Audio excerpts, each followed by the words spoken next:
안녕하세요. 닥터 뷰티바 김은현 원장입니다.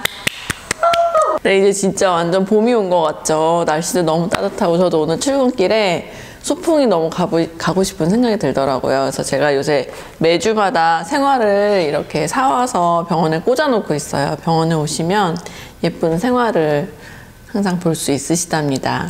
원장님이 더 예쁘세요. 감사합니다. 제가 오늘 어떤 주제로 얘기할까 하다가 제가 얼마 전에 유치원 학부모 모임을 나갔어요. 근데 제가 이제 먼저 얘기하지 않았는데 제가 병원을 하고 있다는 거를 다 알고 계시더라고요. 그래서 무슨 병원이냐 뭐 한 어머니가 물어보셔가지고 제가 뷰티바 성형외과 원장이다라고 하니까 아, 그 병원 안다고 입술 필러로 유명한 병원 아니냐 이렇게 말씀을 해주시는 거예요. 그래서 제가 맞다고 이렇게 얘기를 했어요. 그래서 오늘은 저희 병원의 시그니처인 입술 필러에 대해서 오랜만에 한번 얘기해보는 시간을 가져보도록 하겠습니다. 이 필러를 준비해봤어요. 제가 병원에서 지금 쓰고 있는 입술에 사용하고 있는 필러의 종류인데 이렇게 다양해요. 사실 다 가져온 게 아니에요. 뭐 한 회사별로 되게 여러 가지 라인업도 있고 해서 필러를 좀 그 입술에 맞게 다양하게 쓰고 있어요. 네, 이제 제가 입술 필러를 한 지 되게 오래됐는데도 많은 분들이 또 새로운 질문들을 많이 해주시거든요. 오늘은 그 질문에 대해서 답변을 한번 해보도록 하겠습니다. 작고 처진 C자 입술은 어떻게 개선할 수 있을까요? C자 입술, 많은 분들의 이제 숙제 같은 그런 입술 모양인데요. 보통 C자 입술이라고 하면 내측, 가운데 인중이 짧고 외측 인중이 좀 긴 경우에 이 윗입술의 각도 자체가 이렇게 내려가 보이는 경우 C자 입술이라고 해요. 근데 이제 이거는 C자 입술의 어떤 이미지를 형성하는 해부학적인 특징은 되게 조금 간단치는 않아요. 인중 길이뿐만이 아니라 우리 얼굴 전체를 둘러싸고 있는 이런 표정 근육이 뭐 위쪽으로도 있고 뭐 가쪽으로 가는 근육도 있고 아래쪽으로 가는 근육들도 있는데 그 모든 근육들이 모이는 매듭 같은 게 있어요. 그걸 모디올러스라고 하는데 입꼬리에서 한 1cm 정도 떨어진 곳에 여기 모여 있거든요. 근데 서양인들은 대부분 이 매듭이 입술 선에 상방에 있는 경우가 많고 동양인들은 하방에 있는 경우가 많대요. 그래서 웃을 때 이 근육이 모이는 부분이 아래에 있으면 약간 울상지는 것처럼 보이게 되고 또 웃을 때 이 모여있는 부분이 상방에 있으면 조금 윗꼬리가 올라가면서 웃게 되거든요. 이 매듭이 아래에 많이 치우쳐 있고 인중도 아까 말씀드린 것처럼 내측이 짧고 외측이 긴 모양을 갖고 있게 되면 필러만으로는 이걸 개선하기가 조금 어려워요. 그렇다고 해서 필러를 해서 아무런 효과가 없느냐 그런 건 아니라 끝에 둥글게 모양을 만들어주면 입꼬리 끝에 모양의 방향을 상방으로 약간 변화를 시켜줄 수 있어요. 그거 정도만 해도 전체적인 축을 바꿔주지는 못하지만 이미지가 약간 웃는 이미지로 바뀔 수가 있어요. 근데 이게 또 기대하는 어떤 수준이 수술적으로만 가능한 결과를 기대하신다 하면 저는 필러를 추천드리지 않고 그래도 지금 수술은 뭐 아직까지 생각하고 있지 않으나 지금보다 약간 이미지를 개선하고 싶다 하면 충분히 좋은 결과를 얻으실 수 있기 때문에 필러를 살짝 넣어보는 것도 괜찮으실 것 같습니다. 가장 실패 확률이 높은 입술 유형이 있나요? 실패할 확률이 높은 유형이 따로 있지는 않아요. 항상 내가 기대하는 결과와 현실적으로 나올 수 있는 결과가 서로 많이 다른 경우에 이거를 이제 시술을 받은 사람은 실패라고 느낄 수 있을 것 같아요. 그래서 가장 중요한 거는 시술을 하기 전에 원하는 결과가 어느 정도인지 충분히 상담을 거치고 그 결과가 나올 수 있을지 없을지 어느 정도 구현이 가능할지 사실 피부에 어떤 뭐 텍스처나 재질이나 어떤 늘어나는 탄력도 같은 경우는 우리가 육안적으로 보거나 만지는 것만으로는 100% 판단하기는 어렵지만 제가 이제 수많은 케이스를 하면서 이런 경우는 좀 많이 안 늘어나더라, 많이 커지기 어렵더라, 이런 경우는 조금만 넣어도 과해 보일 수 있더라, 이런 거를 사전에 미리 말씀을 드려요. 그래서 우리가 이제 실패라고 느끼거나 불만족스러운 결과를 최소화하기 위해 노력하고 있습니다. 인중이 길고 입이 돌출되어 있으면 필러 시술은 피해야 할까요? 사실 지금 입이 많이 튀어나와 있는 게 컴플렉스고 입이 더 튀어나오는 게 싫다 하시면은 저는 필러를 추천드리지 않아요. 그리고 인중이 긴 경우라 하더라도 홍순과 인중의 경계 부분을 화이트 롤이라고 하거든요. 누구나 이제 대부분 이 부분이 이렇게 좀 도드라져 있어요. 그 부분만 진피가 이제 두꺼워져 있는 경계선인데, 이 화이트롤이 발달되어 있는 분들이 있고 안 발달되어 있는 분들이 있는데, 누구나 이제 이 화이트롤을 살짝 윤곽선을 만들어주면 인중이 조금 짧아 보이는 효과를 만들 수 있어요. 그렇다고 해서 이게 인중 축소 수술을 한 것처럼 막 많이 짧아지는 건 아니지만, 그래도 현재보다는 조금 윤곽선을 만들어주면 짧아 보이는 효과가 있을 수 있기 때문에 그 정도 결과를 만들 수 있다라는 거를 말씀드리고 시술하고 있습니다. 필러를 하면 입술 모으는 게 힘들다던데 사실인가요? 네, 사실입니다. 많이 넣으면 입술을 모으는 게 힘들어요. 근데 지금 저도 입술 필러를 맞은 상태거든요. 잘 모이죠.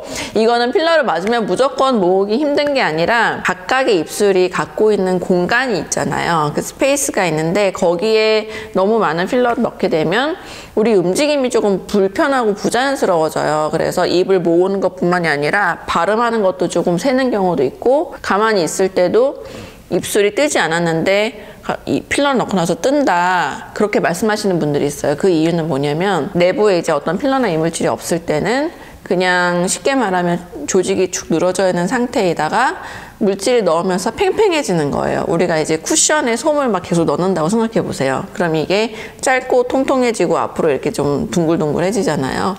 그런 상태, 입술이 그런 상태가 된다고 생각을 하면 뭐 빨리 움직이거나 자연스럽게 움직이는 게 조금 불편할 수 있겠죠. 그래서 저는 항상 이제 내부 공간을 100이라고 하면 그거를 100을 다 채우는 거는 좀 추천드리지 않아요. 이게 움직이면서 주변으로 빠져나가면서 모양이 안 예뻐질 수도 있고 말하는 게 불편할 수도 있기 때문에 항상 약간 여유 공간을 두고 넣는 게 좋다고 말씀드리고 있어요. 입꼬리 시술 후에 무게 때문에 처지지는 않나요? 입꼬리 필러 시술은 방법 자체가 끝에 볼륨을 넣어서 방향을 바꿔주는 거기 때문에 필러를 너무 많이 넣게 되면 꼬리 외측이 처져 보일 수 있고, 또 심한 경우는 이제 인중 쪽으로 좀 밀려 올라가서 오리입처럼 보일 수 있거든요. 그래서 심하게 말려 들어간 경우는 저는 아예 말려 들어가게 표정을 지어놓고 시술을 해요. 그래야지 우리가 표정을 짓고 생활을 하면서 필러가 밀리거나 이동하는 거를 최소화할 수 있고, 또 늘어지거나 길어 보이는 거를 예방할 수 있거든요. 짧은 입술도 필러로 개선할 수 있나요? 입이 옹졸해 보인다, 가로축이 짧아 보인다, 그래서 좀 길어 보이고 싶다 하면서 필러를 하러 오시는 분들이 많이 있어요. 근데 제가 항상 드리는 말씀이, 우리가 이제 절대적인 길이를 필러로 길게 하기는 좀 어려워요. 그 대신 뭐 꼬리를 말아 올린다든가 아니면은 끝쪽이 많이 말려있는 입술이라서 짧아 보이는 경우에는 이 노출이 안 되는 홍순 부분의 볼륨을 늘려주면 이 내가 감춰져 있던 그런 가로 길이를 찾아올 수 있는 거예요. 그래서 그 정도는 길게 하는 게 가능하지만, 예를 들어 내 길이가 뭐 동공과 동공 사이 정도인데 뭐 눈꼬리와 눈꼬리 사이 정도로 길게 한다, 이거는 어렵겠죠. 그거는 수술에 도움이 필요한 방법입니다. 최근에 가장 유행하는 입술 필러 트렌드가 있나요? 요새는 워낙 각자 이제 원하시는 디자인들이 다르셔가지고 오시는 분들마다 이제 좀 원하는 게 다른데, 제가 조금 느껴지는 거는, 코로나 때는 입술 필러 하시는 분들이 이제 마스크를 쓰기도 하셨지만 좀 자연스럽게 원하는 분들이 많았어요. 근데 다시 이제 마스크를 좀 벗기 시작하면서 좀 화려한 입술을 다시 원하는 분들이 많으시더라고요. 윤곽선도 좀 또렷하게, 볼륨도 너무 자연스럽지 않고 좀 티가 나게, 입꼬리도 좀 확실하게 올라간 느낌으로 원하는 분들이 많았어요. 그래서 저도 시술하면서 환자분들한테 확실히 코로나가 끝나니까 조금 화려한 입술을 원하는 분들이 많으신 것 같다라고 말씀을 드리기도 했거든요. 밋밋한 인중도 필러로 개선이 되나요? 인중이 밋밋하신 분들은 필러를 넣을 수도 있는데, 최근에 제가 자주 하고 있는 간단한 이제 수술 방법이 있어요. 우리가 이제 보조개 만들 때 한창 이제 긴 보조개 유행했잖아요. 인중골 밋밋하신 분들 여기다가 긴 보조개를 만들듯이 해주면 인중골이 생기면서 조금 또렷해 보이고, 또 긴 인중도 골이 생기면 좀 짧아 보이는 느낌이 있거든요. 그렇게 해드리면 얼굴 겉으로 이제 큰 흉터가 남거나 하지 않으면서 좀 더 입술의 맵시를 살릴 수 있는 그런 방법이 되겠고, 수술 시간은 한 10분 정도면 끝나요. 얇고 말린 입술이라 필러 맞고 싶은데 남자라 부자연스러우면 어떡하죠? 일단 저기 입술이 얇으신 분들은 많이 두꺼워지는 거는 쉽진 않아요. 물론 사람에 따라 되게 얇으신데 넣으니까 막 쭉쭉 늘어나. 쭉쭉 늘어나서 막 되게 두꺼워지는 분들도 간혹가다 있어요. 근데 정말 입술 피부가 타이트하고 잘 안 늘어나고 그런 분들은 제가 이제 만져보면 어느 정도 느낌이 오거든요. 그런 경우는 많이 커지긴 어렵다. 근데 이렇게 계속 맥시멈으로 조금 넣다 보면은 피부가 아무래도 좀 늘어나기 때문에 좀 꾸준히 너무 과하지 않은 선에서 몇 번 넣으시면 지금보다는 확실히 더 커질 거라고 말씀을 드리고, 진짜 너무 얇아가지고 변화가 별로 없을 거라고 하고 말씀을 드리고 시술을 했는데 생각보다 진짜 막 1cc, 2cc 막 계속 들어가면서 막 쭉쭉 커지는 분들도 있어요.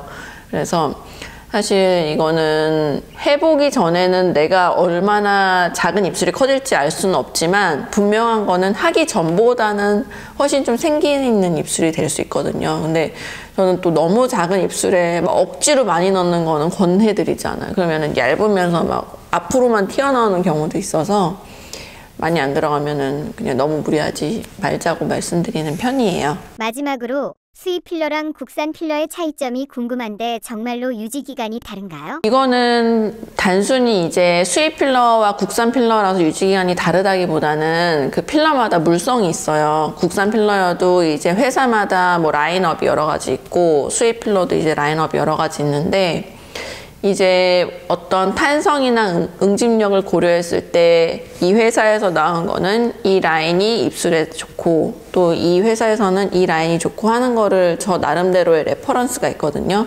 그래서 국산 필러라도 오래가는 필러가 있고 수입 필러라도 조금 금방 빠지는 필러도 있어요. 근데 나는 수입 필러를 맞고 싶은데 조금 빨리 빠지더라도 이물감이 없고 부드러운 걸 원하신다 하면 거기에 맞는 걸 추천을 드리고, 나는 뭐 수입 국산 상관없이 좀 오래가는 걸 원하신다 하면은 좀 응집력이 좀 좋아서 오래가는 대신에 입술에 쓸 수 있을 정도로 좀 부드러운 거, 그런 걸로 추천을 드리고 있어요. 무조건 저기 수입 필러라고 다 좋고 국산 필러라고 뭐 다 빨리 빠지고 그런 건 아니시니까 내가 원하는 게 어느 정도인지, 그리고 또 입술에 지금 어떤 컨디션이 어떤지에 따라서 상담하고 결정하시면 좋을 것 같아요. 네, 그 입술 필러 무엇이든 물어보세요. 시간 가져봤는데요. 또 궁금한 점 있으시면 댓글 남겨주시면 저희가 또 자리를 마련해서 답변을 해보도록 하겠습니다. 네.